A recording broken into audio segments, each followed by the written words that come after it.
ओम शांति।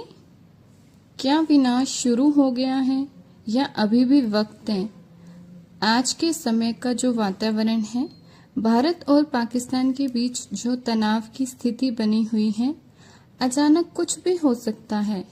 ये जो पाकिस्तान कभी भी किसी भी समय अटैक कर देता है, आज जैसा वातावरण हम देख रहे हैं या जो ऐसी भयानक स्थिति बनी हुई है, इस परिस्थितियों की जानकारी हमें हमारे परम पिता परमात्मा ने 88 साल पहले की मुरलियों द्वारा दे दी थी और बता दिया था जैसे जैसे विनाश का समय नजदीक आएगा सब कुछ अचानक होगा।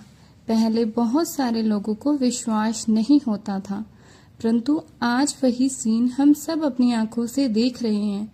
अब जैसे जैसे समय और नजदीक आता जाएगा, स्थिति और भयानक होती जाएगी।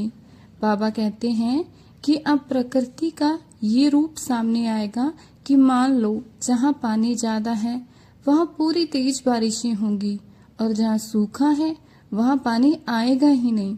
बाबा ने अपनी बहुत सारी मुरलियों में प्राकृतिक आपदाओं के बारे में ज्यादा बताया है और बाबा का एक एक वाक्य बिल्कुल सत्य है, जिसको तीनों लोकों में किसी के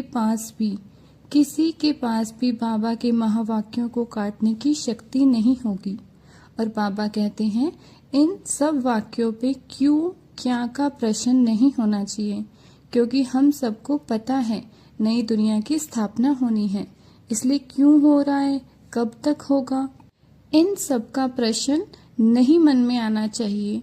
बस मन में हो हमें तो बस अपने घर जाना है, बाकी सब मुक्ति धाम में चले जाएंगे।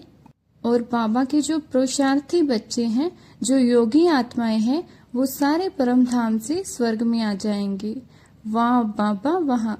अब बाबा के जो बच्चों के लिए डायरेक्शन है, देखो अगर हम आत्माओं का पुरुषार्थ कड़ा है, मतलब हम योग युक्त हैं, तो हमारे सामने विनाश के समय में कैसा भी भयंकर नजारा चल रहा हो, चाहे आत्माएं चिल्ला रही हो, चाहे कुछ भी ऐसा है नहीं है हमारे सामने हो रहा हो, पर वो नजारा हमारी स्थिति को टस से मस नहीं कर पाएगा।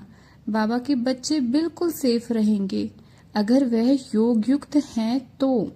अगर उन बच्चों ने विनाश के समय के लिए पूरी योग से शक्तियां जोड़ी हुई हैं, बाबा हम बच्चों को कहते हैं आपका योग और बाप का सहयोग आपको लास्ट समय में हर मुश्किल से सेफ रखेगा। पर कैसी? अगर बुद्धि क्लीन होगी तो तभी बाप से टचिंग होगी। अगर बुद्धि में व्यर्थ नहीं होगा, योग में बाबा से सीधा कनेक्शन होगा, तो टचिंग होती जाएगी हर मुश्किल में। तो बाबा कहते हैं अब अलबेलेपन नहीं करो, सभी बच्चे तीव्र पुरुषार्थ करो। और एक जरूरी बात और, अगर अभी भी भाई बहन घर में प्याज लहसुन का इस्तेमाल कर रहे हैं तो उसे जल्द से जल्द बंद कीजिए, क्योंकि इसके उपयोग से मन में चंचलता आती है और योग युक्त रहने में काफी मुश्किल होती है। अगर बाप से योग युक्त ही नहीं, फिर बाबा की जिम्मेवारी नहीं। और अगर हम सभी तीव्र पुरुषार्थी हैं तो लास्ट समय में हम बिल्कुल सहज रूप से बाप की याद में शरीर छोड़ेंगे और कलयुग को छोड़कर सतयुग में एंटर करेंगे। ओम शांति।